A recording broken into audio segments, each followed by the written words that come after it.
Olá, sejam muito bem-vindos ao Centro de Mídias SP. Eu sou Vivian Zilberman e estamos aqui para compartilhar conhecimento dentro da educação. O aroma de um bom prato de comida nos desperta variadas sensações. Somos pegos primeiro pelo olfato, pela visão, para depois confirmar toda expectativa com o paladar. Cozinhar é uma arte e compartilhar esse trabalho em rede nacional, sobre os olhares atentos de 3 dos maiores nomes da gastronomia, é um desafio ainda maior.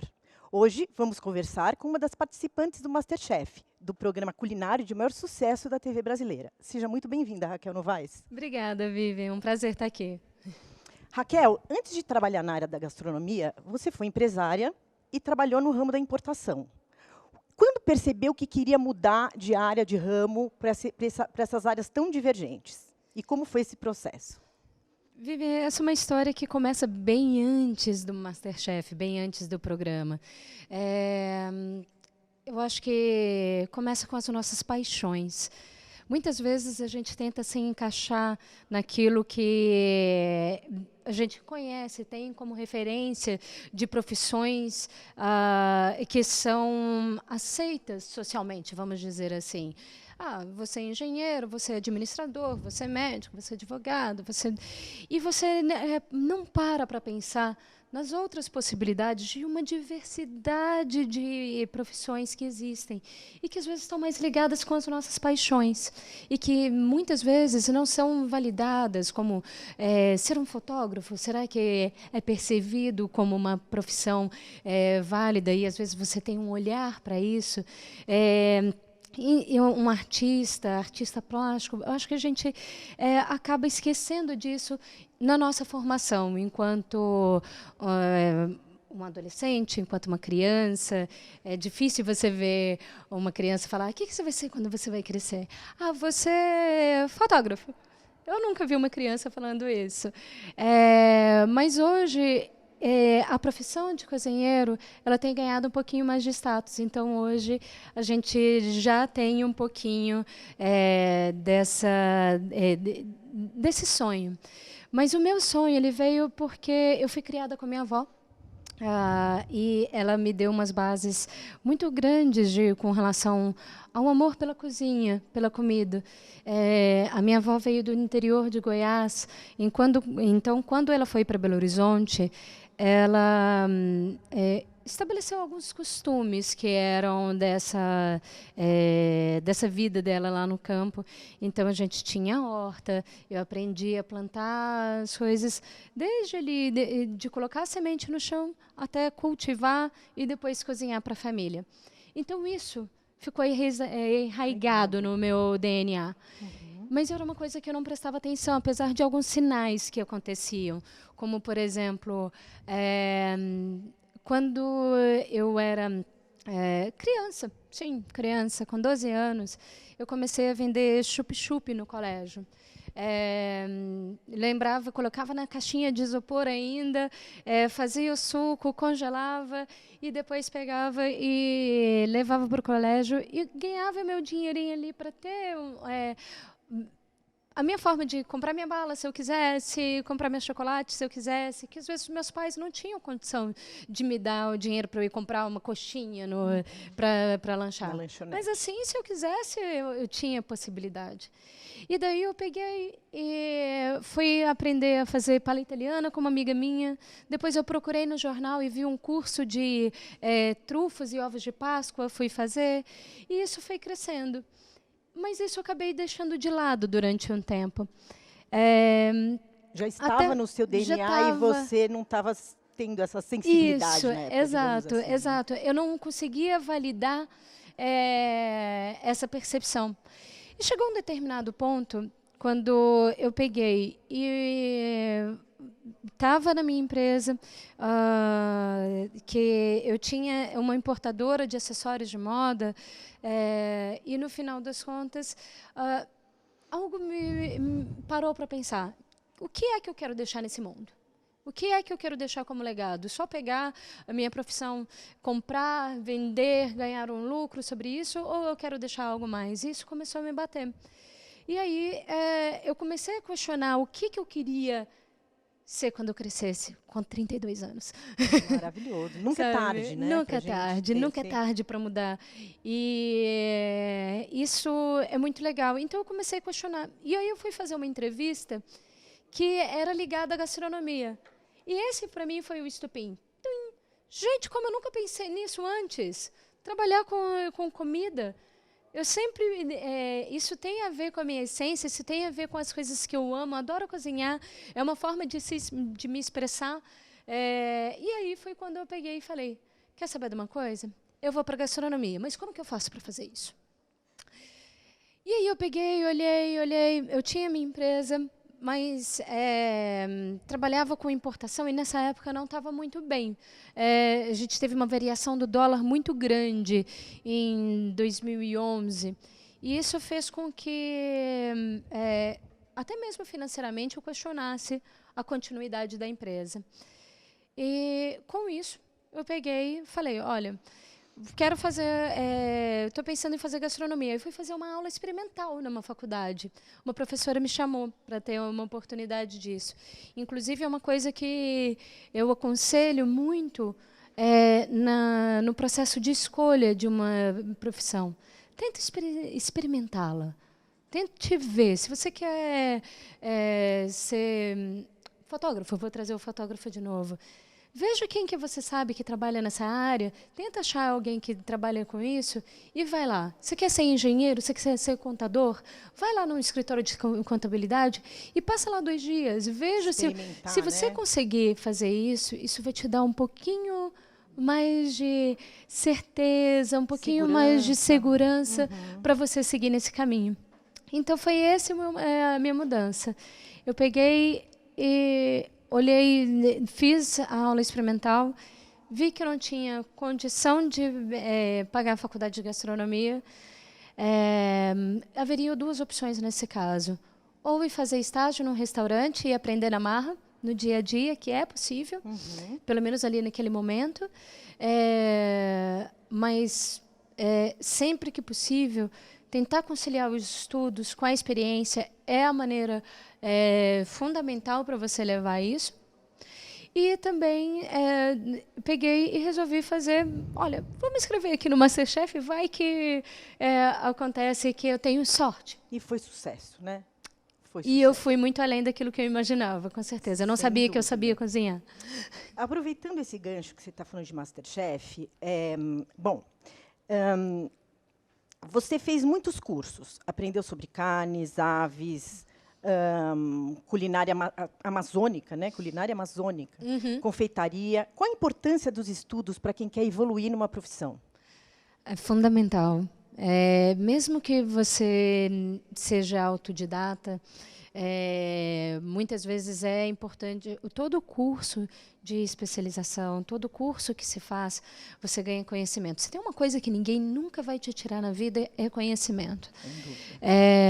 E, nesse sentido, se você quer evoluir, se você quer crescer, se você quer fazer a diferença, é fundamental você ir se especializando. Eu vou falar do ponto de vista da culinária. Eu entrei no MasterChef Amadores. Eu não tinha uma formação de cozinheira. E aprendi muito das coisas sem uma faculdade. Mas eu fui procurando cursos eletivos, porque era aquilo que eu tinha condição de fazer, para pegar e ir aprendendo. E suprindo essa necessidade que eu não tive a oportunidade nem ainda. Eu não tenho um curso de gastronomia ainda. Mas, através de estudos, de livros, didático, não é só a internet, porque a internet tem que se lembrar de uma coisa. Você tem que procurar nas fontes certas. Muitas vezes, muitas informações que estão disponíveis na internet não têm uma idoneidade tão grande assim. Então, se você vai pesquisar na internet, que é fundamental, saiba de onde você está procurando essa informação, para que você não acabe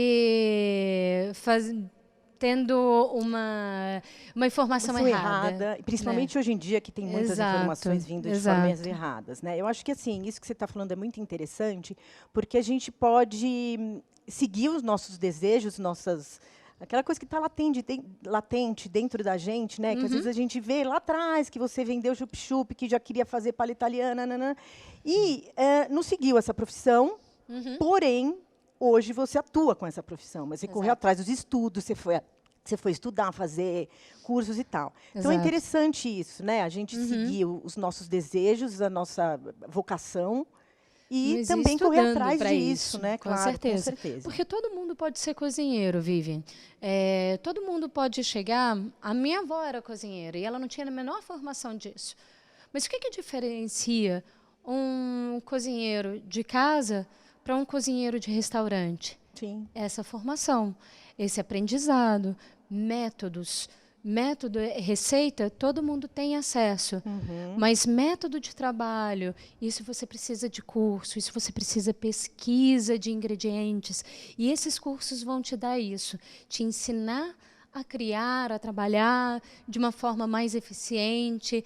E por isso que estudar, mesmo numa profissão que ela é meio intuitiva, é fundamental. Que bom. A gente está recebendo aqui alguns depoimentos, algumas falas de...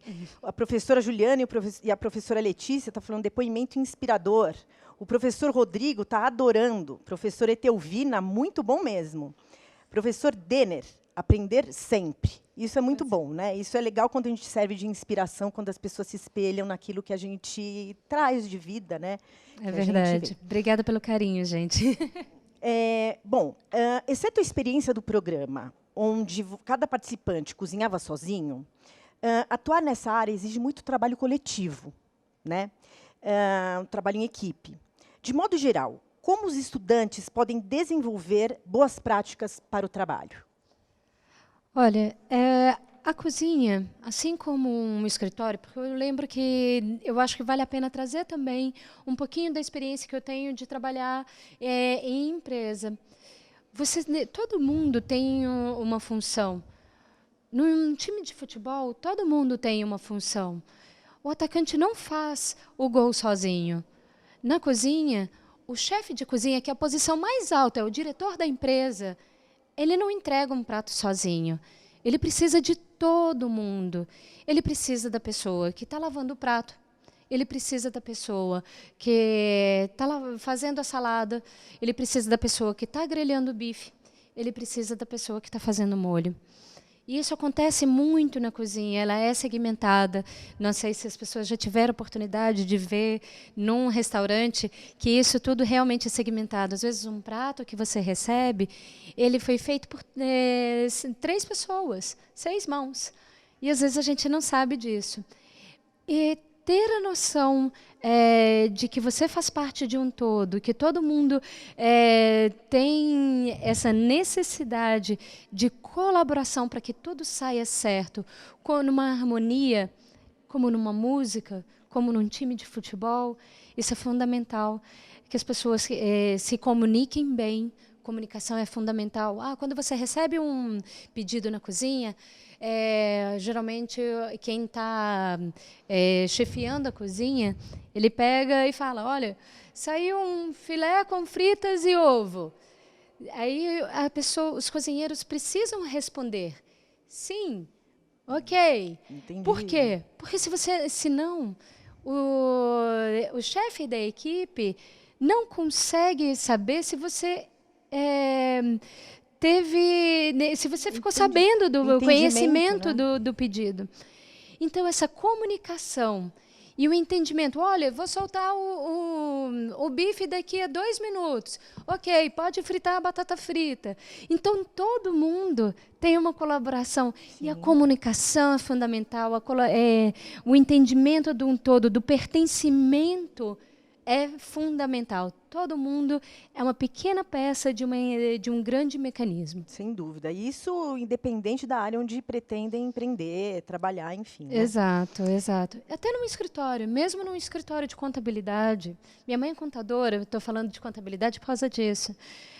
Às vezes, ela tem ali uma pessoa que vai pegar e vai datilografar os números, e vai ter outra pessoa que vai analisar, e vai ter outra pessoa que vai fazer o relatório. Sabe? Então, entender que uma cozinha não é diferente de um escritório, sabe? De uma mecânica, de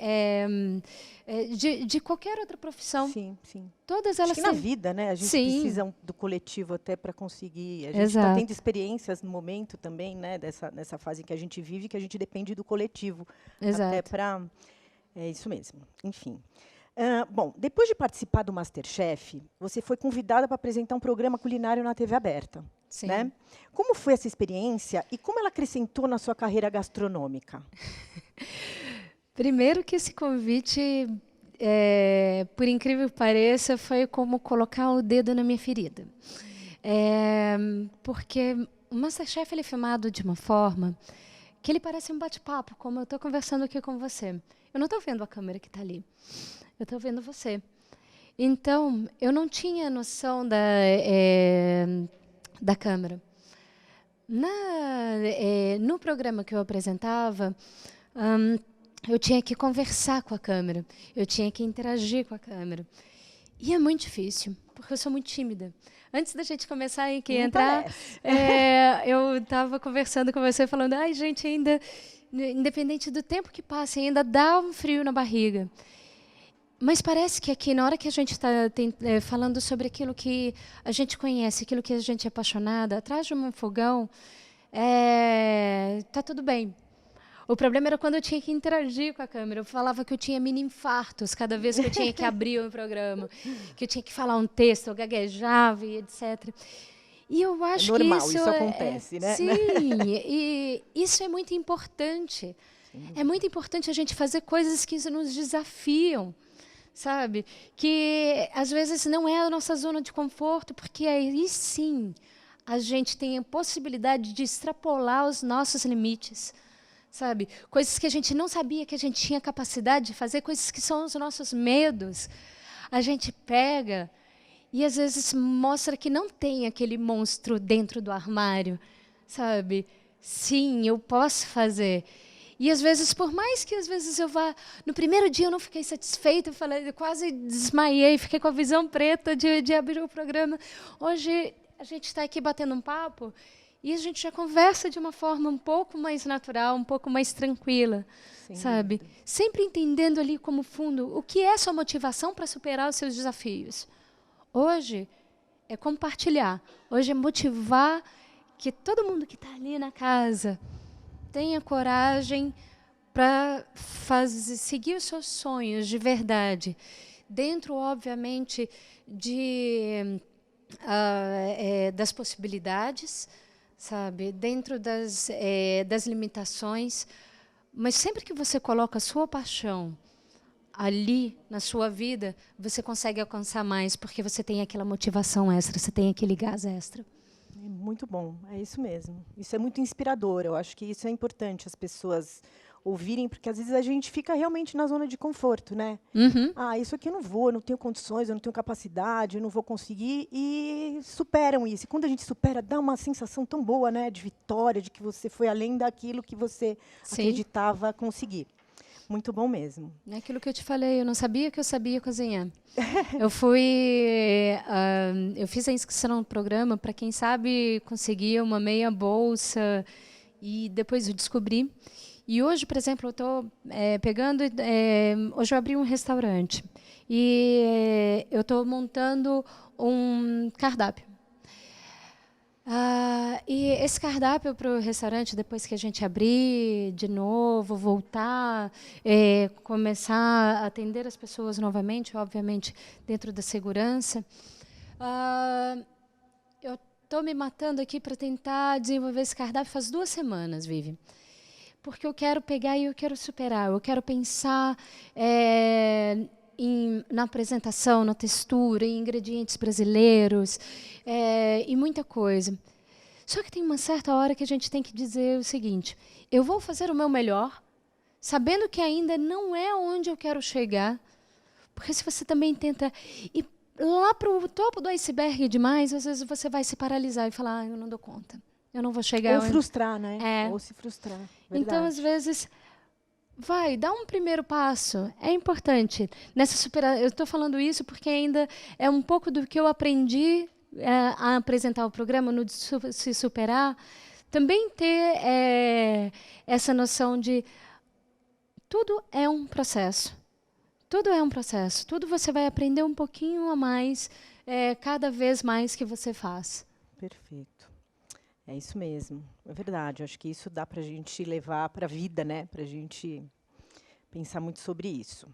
Bem, estudos mostram que 30% da produção mundial de alimentos é desperdiçada, do cultivo até a comercialização dele, né? E no Brasil, toneladas de alimentos são jogadas fora todos os dias. Sim. Isso nos dá o título de país do desperdício, infelizmente. Quais são as melhores maneiras de evitar o desperdício e quais dicas você daria para que nossos alunos e seus familiares que estão nos assistindo possam reaproveitar possíveis alimentos que eles podem ter ali na geladeira deles? Ah, maravilha. Eu acho que isso é muito importante a gente conversar. Porque, no final das contas, eu queria até comentar, o desperdício ele não acontece só em casa. Ele acontece desde o campo da produção, não vou mandar para o supermercado essa cenoura que tem 2 pernas, porque não é o padrão. Então, isso acaba tendo um desperdício no campo. No transporte também, no ponto comercial também. Mas em casa, como que a gente pode fazer a diferença? Primeiro, existem alguns projetos que chamam, tipo, fruta feia. Vai no supermercado e, às vezes, na hora que você vai escolher uma fruta, uma verdura, vê se realmente, por exemplo, aquela segunda perninha da cenoura, ela vai fazer diferença no seu prato? Ah, não vai? Eu achei até engraçadinho. Leva ela. Dá prioridade para ela. Aquele tomate que tem um rabinhozinho, leva ele, porque ele vai estar gostoso também da mesma forma. Esteticamente, ele não precisa estar perfeito. Então, começar na escolha. Ali no supermercado, eu vou começar por isso. Na hora que você está em casa, é muito importante a gente pensar de um ponto de vista de aproveitamento integral dos ingredientes. Por exemplo, a rama da cenoura, que às vezes a gente consegue comprar na feira, o feirante já pega e pergunta para você, posso tirar a rama? E ele pega e joga aquilo fora. Aquela rama da cenoura pode virar uma bela salada, pode fazer um belo molho. Muitas vezes a gente vai pegar e vai usar a salsinha, só tira as folhas e joga fora o caule. Aquele caule, ele podia também estar integrando ali um arroz picadinho, ele também podia estar ali, que vai ficar gostoso, vai ficar aromático, você pode fazer um caldo, você pode fazer uma sopa com aquilo. Então, existem várias formas de aproveitar integralmente os ingredientes e a gente não faz. Por exemplo, uma coisa que eu adoro aproveitar sem tirar casca é a abóbora. A grande parte, inclusive, dos nutrientes da abóbora estão na casca. E muitas vezes a gente tira a casca e não reutiliza aquilo. Inclusive, fazer um purê, você pode pegar, cozinhar a abóbora inteira e processar com a casca. O único efeito colateral disso é que ele vai ficar um pouco esverdeado do que alaranjado. Mas você vai ter muito mais magnésio, você vai ter muito mais cálcio, você vai ter muito mais vitaminas. Então, vale a pena, às vezes, a gente tirar um pouquinho ali da estética para a gente ter um pouquinho mais de aproveitamento integral, mais saúde, porque muitas vezes os nutrientes estão ali. Casca de banana, por exemplo, é uma coisa que eu adoro. Você consegue fazer uma carne louca de casca de banana, que é sensacional. Você pega a banana madura, desfia ela com garfo e depois refoga igual uma carne louca ali com cebola, pimentão, a casca dela. Você desfia ela, não precisa cozinhar nem nada ainda. Você pegou com um garfo, desfia, puxando assim com um garfo, sabe? Sim, sim. E coloca ali como se fosse o tomate, o pimentão, a cebola. E o sabor e a textura são sensacionais. Olha aí, gente, tem umas dicas aí que dá pra gente, tem sim. Pra gente utilizar e para reaproveitar, né? Muita coisa a gente joga fora, a gente nem imagina a riqueza que a gente tem dentro da geladeira. Isso a gente está falando de aproveitamento integral, né? De usar cascas, de usar sementes, de usar talos, de usar folhas que geralmente a gente não usaria. Mas e aquele arroz que ficou esquecido ali no final da geladeira? também pode, de uma forma criativa, se torna muitas várias outras coisas. Uma coisa que se fazia muito lá em casa. Essa é a sua receita favorita de reutilização? Que eu ia te perguntar se você tem uma receitinha favorita aí para reutilizar. Eu acho que a receita favorita depende, na verdade, do que você tem na geladeira. Uma coisa depende um pouco da conveniência. Eu falo que a maior caixa misteriosa que se tem não é a do MasterChef, é a geladeira de uma dona de casa na hora que ela chega em casa vai cozinhar para os filhos. Maravilhoso. Porque é aí que você pega e olha, ok, eu tenho aqui um arroz que sobrou, tenho um queijo e tenho um presunto. E aí, o que eu faço com isso? Você sabia que você pode fazer uma pizza com isso? Sabe, com arroz, por exemplo. O bolinho, uma coisa que tinha muito lá em casa era bolinho de arroz. E aí, outro dia, lá para o programa que eu apresentava, eu estava falando sobre aproveitamento integral. E eu vi pizza de base de arroz. Falei, interessante. Aí eu fui fazer uns testes e tal. E você sabe o que eu descobri? Que a base do bolinho de arroz que eu fazia, desde criança, que minha avó me ensinou, era a melhor base de pizza.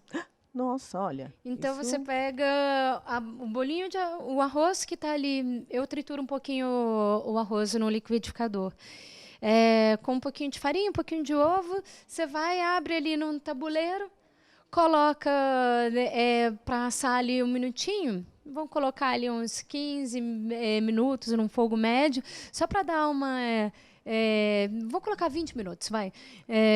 E aí você vai e coloca aquela fatia do queijo com o presunto que sobrou do café da manhã.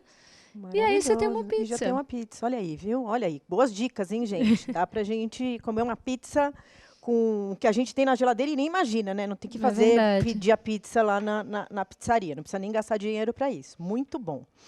Bom, a gente recebeu também algumas outras mensagens do professor Márcio. Bom demais esse depoimento. Professora Maria Alice, sempre devemos inovar. Professora Sandra, excelente depoimento. Olha aí, que legal, está fazendo sucesso. Muito Obrigada, gente, pelo carinho. É sempre gostoso a gente ouvir esses depoimentos assim, né, de pessoas de sucesso, de inovação, que conseguiram. E o quanto os professores estão tendo que se reinventar agora. Sem dúvida. Eu tenho visto uns vídeos tão bonitos, tão interessantes, e dou meus parabéns a todos os professores que estão ali com garra, motivando os alunos para continuar estudando dentro da quarentena. Tem aí nosso centro de mídias, né? Com certeza, isso aqui é fundamental. Tá lindo aqui a estrutura, só parabenizo de verdade. Muito bom mesmo. Estou muito feliz de estar aqui. Obrigada. A gente que agradece, obviamente. Bom, sabemos que as opções de carreira dos nossos estudantes são as mais variadas possíveis. Certo. E é por isso que o projeto de vida que a escola desenvolve, cada um deles é tão importante. Quais dicas você daria para aqueles que, como você, são apaixonados por culinária e gostariam de seguir esse caminho? Você já falou um pouco assim que a gente tem que ir, mas eu acho que tem umas dicas assim. Você é apaixonada. Sim. Você já era apaixonada, né? Você só despertou esse amor assim quando você foi percebendo no decorrer que isso era latente dentro de você. Mas quais as dicas que você pode dar para essas pessoas que têm uma paixão latente e que, de repente, têm uma resistência em mudar de carreira? Enfim, o que você tem a dizer? Primeira coisa, nenhuma decisão é definitiva. Entenda que você sempre pode pegar, instrumentar e mudar. Eu sou formada em comunicação, trabalhei com pesquisa há muito tempo, pesquisa acadêmica durante muito tempo. Depois fui para a área de marketing, depois fui autodidata em importação, em comércio exterior, e depois larguei tudo e fui para a gastronomia.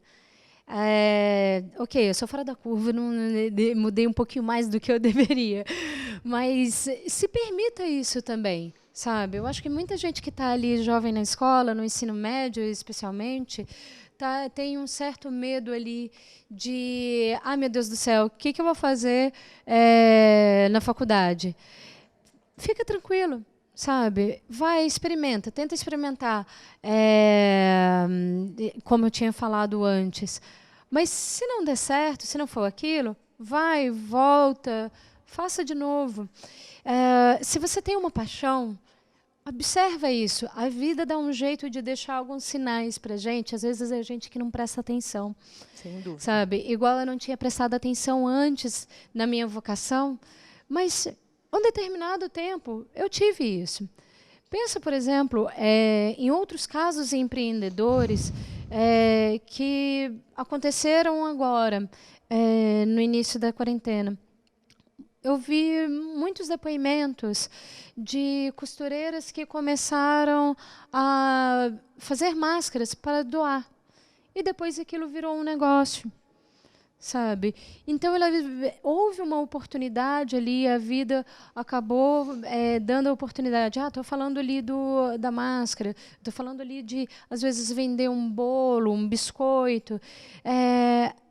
Sabe, tenta prestar atenção nisso, nesses sinais, se organize, estude, busque esses estudos, tente ter experiências. Eu acho que isso vai ajudar as pessoas, quem está ali em casa, a seguirem suas paixões e seus desejos. E nunca é tarde para mudar. Eu acho que é importante você falar isso, porque a gente está nesse momento de quarentena, né? E as pessoas estão se reinventando. E eu acho que esse momento está sendo muito importante. Por isso que eu acho que a sua vinda aqui hoje, ela é muito representativa, assim, eu acredito. Porque muitas pessoas tinham medo de ousar. Eu estou no meu trabalho, vou sair da minha zona de conforto, então nem é zona de conforto, da estabilidade que o trabalho me dá. E não vou fazer não vou aprender a costurar, que eu sempre quis, porque eu não tenho tempo, porque eu não tenho... E essa quarentena deu essa oportunidade, né, das pessoas se reinventarem. Muitas pessoas, infelizmente, perderam o emprego, outras nem perderam emprego, estão tendo que complementar a sua renda, ou estão aproveitando o tempo que estão em casa para aprender novas... Existem vários cursos que estão sendo disponibilizados gratuitamente. Exatamente. É uma oportunidade tão grande de aprender e absorver conhecimento que muitas vezes pode iluminar o seu caminho ali. De verdade. Não, eu acho que isso é um momento muito legal assim para as pessoas de fato aflorarem aquilo que de repente está latente, né? Eu acho que é um momento muito legal até para essa mudança assim, nessa fase. Bom, você teve um desempenho reconhecido pelo público na 3ª temporada do MasterChef. Na 6ª, chamada Revanche, né, acabou saindo antes do que gostaria. Nossos estudantes passarão durante a vida toda por desafios, perdas e ganhos. Quais lições positivas você tirou dessa experiência e como nossos estudantes podem lidar com os desafios que enfrentarão na carreira profissional e pessoal? E as frustrações, né, que podem vir a aparecer. A trajetória no MasterChef, a experiência do MasterChef foi uma das coisas mais incríveis que eu já passei na minha vida, Vivi. Eu aprendi muito, especialmente... Eu acho que o maior legado que o MasterChef me deixou a 1ª temporada foi do autoconhecimento. De saber que eu sabia que eu poderia fazer aquilo, de entender para que lado eu deveria ir, através dos estudos que eu fiz para estar ali na 3ª temporada. Eu encontrei a cozinha brasileira e que para mim foi muito afetiva, porque ela aflorava memórias e emoções que eram sensacionais. E depois do MasterChef eu peguei e segui durante ali um bom tempo, foram 5 anos praticamente, depois da primeira participação. 4 anos, né, na verdade. O tempo passa, a gente nem percebe, né? Ai, é maluco isso. A gente peguei e desenvolvi uma carreira e etc. E muitos conhecimentos e fui buscando me aprimorar. Quando eu fui chamada para a Revanche, foi sensacional. Eu vi aquilo ali como uma oportunidade de colocar outras coisas, colocar quem eu tinha sentido falta ali. E nisso... quando eu saí no primeiro duelo, foi muito difícil, porque eu tinha colocado muita, muita expectativa nessa oportunidade de mostrar quem eu era. E talvez o meu erro tenha sido justamente nisso. A prova que eu participei pedia para a gente fazer um prato clássico. E eu tentei, além do prato clássico, obviamente, colocar ali o clássico, mas tentei me colocar. Tentei colocar a minha identidade, aquilo que eu tinha aprendido durante os 4 anos fora do programa. Só que não era aquilo que a gente tinha percebido. E, às vezes, essa interpretação do que as pessoas querem, a gente não consegue controlar, não depende da gente. Então, é muito importante a gente alinhar isso num trabalho, nos nossos relacionamentos. Entender direito aquilo que é pedido para a gente, muitas vezes pode ajudar a gente a entregar algo mais adequado. Sabe? Se eu tivesse a compreensão que não era realmente ali para pegar e colocar algo à minha identidade, talvez eu pudesse ter entregado algo mais adequado.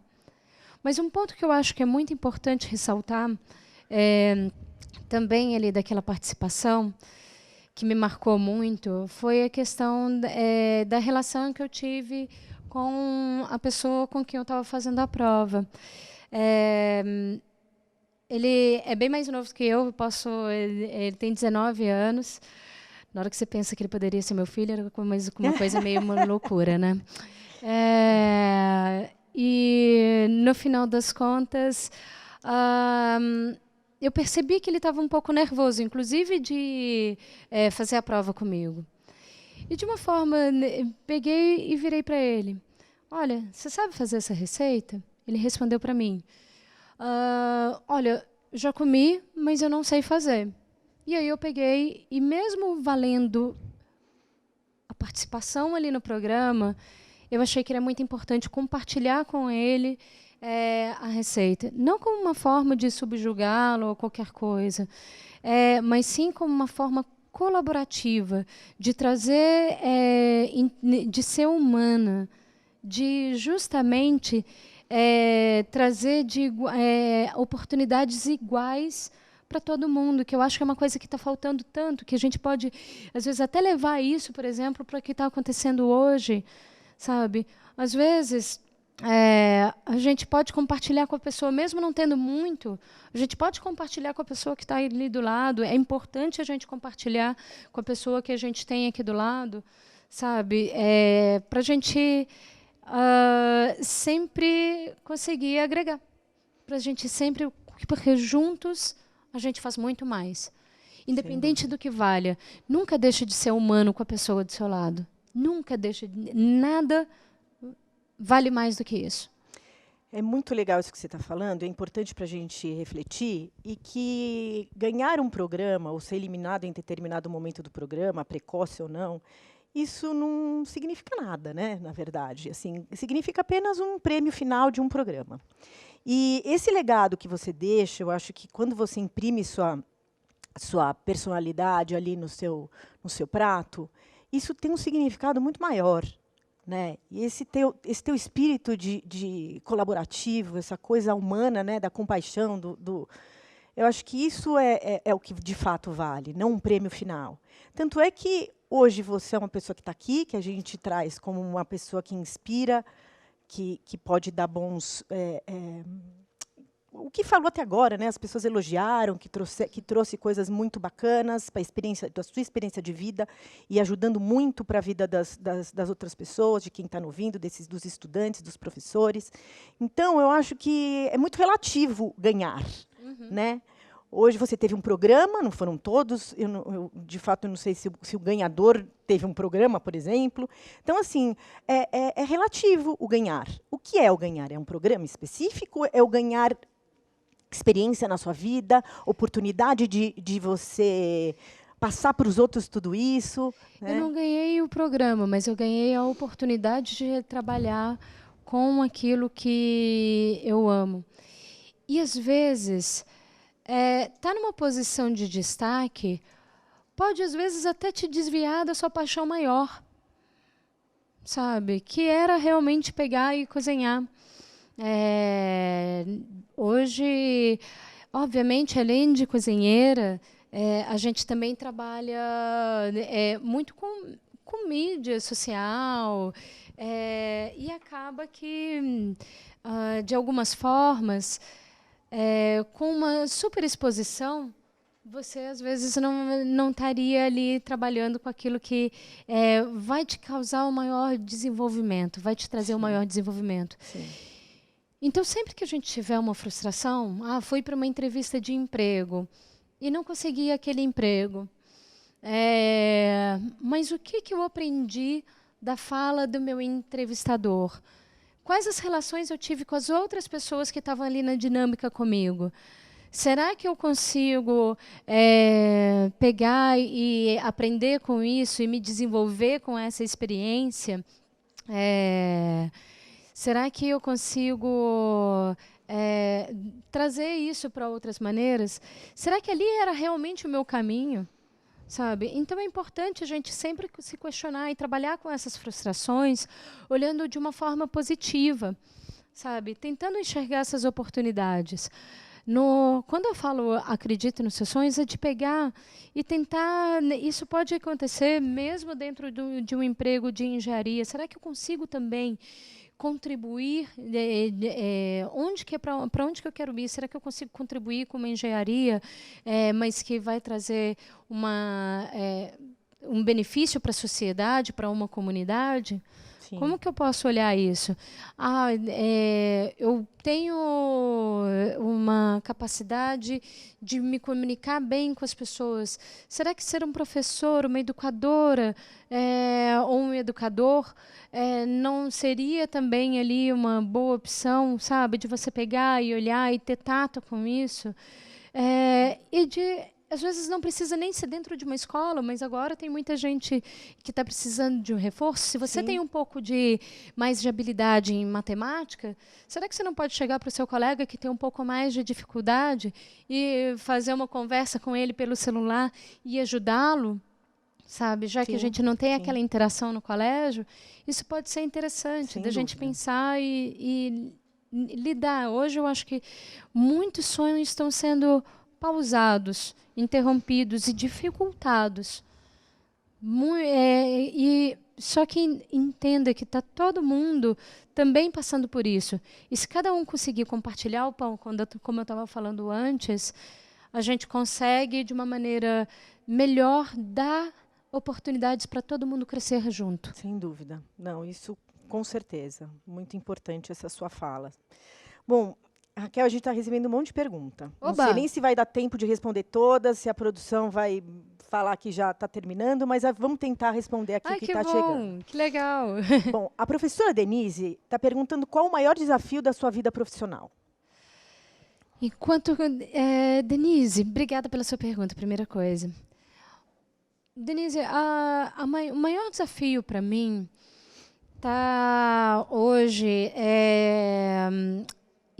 numa autossuperação, para eu te falar a verdade. É de buscar conhecimento, conciliar o tempo, a pesquisa, o desenvolvimento prático e desenvolvimento de métodos para pegar e trabalhar. A profissão de cozinheiro não é fácil. E eu queria deixar isso bem claro para todo mundo em casa, porque hoje a profissão de cozinheiro é muito glamorizada, inclusive por causa de programas como o que eu participei. Mas o dia a dia de um cozinheiro é muito duro, são muitas horas em pé, num lugar geralmente quente, num lugar que existe muito ego, muita coisa envolvida. Então, isso é um desafio muito grande. Então, eu tento conciliar ali também, tanto essa questão dos estudos, quanto essa questão da convivência com as pessoas é uma questão muito grande. É um desafio todo dia. Sem dúvida, sempre, né? Obrigada, Denise. Espero que eu tenha respondido. O Roberto está perguntando, o que considera essencial para atuar na área de gastronomia? Curso superior ou curso técnico? Eu acho que mais fundamental mesmo, base, um técnico já te ajuda muito a entrar. Porém, se você tem intenção de crescer na carreira, é importante que você cada vez mais busque cursos de especialização e às vezes até um superior. Mas o técnico, e às vezes até estágios mesmos, experiências em restaurantes, vão te dar as bases para pegar e começar a crescer.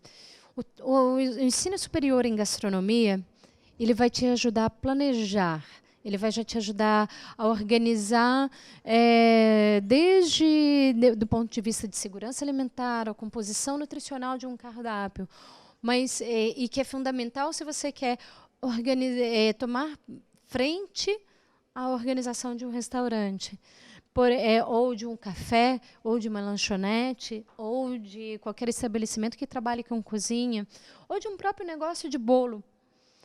Sabe? Vender bolos desde casa exige, às vezes, expertises de administração que você aprende na faculdade. Agora, se você quer trabalhar ali como cozinheiro, você consegue subir de praça, através de praça, e isso vai acabar te dando um outro processo. São dois caminhos diferentes, depende um pouquinho do seu objetivo. Certo. Não tem oportunidade de fazer um curso superior? Vai para o técnico. Vai. E vai usando, e com a ajuda do amor, dessa vontade, da sua vocação também, né? Muito. Sim, só vai. Mas saiba que você vai descascar um bocadinho de batata, viu, gente? Saiba que você vai esfregar um bocadinho de chão ali, cheio de óleo. Todo dia, no final de qualquer cozinha, todo mundo, inclusive quem é o chefe de cozinha, lava o chão. Eu, no meu restaurante, sou eu que varro, sou eu que passo o chão, sou eu que passo o pano, sou eu que fecho a porta. Não tem nada de glamour aí, né? Não. Isso mesmo. Bom, o professor Gilvan, ele colocou: estou gostando muito dessa entrevista. Muito obrigada. Obrigada, Gilvan. A professora Rosângela, muito bom essas experiências serem compartilhadas, né? Bom, Raquel, passou rápido, foi muito legal. Eu quero agradecer imensamente sua participação. Foi muito inspirador, como a gente pôde perceber, para os professores, para os alunos, para quem está nos assistindo. Obrigada pelo carinho e força para todo mundo. Para todos nós. Bom, e é isso, gente. Muito obrigada para quem está assistindo. Até breve, né, na nossa próxima entrevista. Até mais.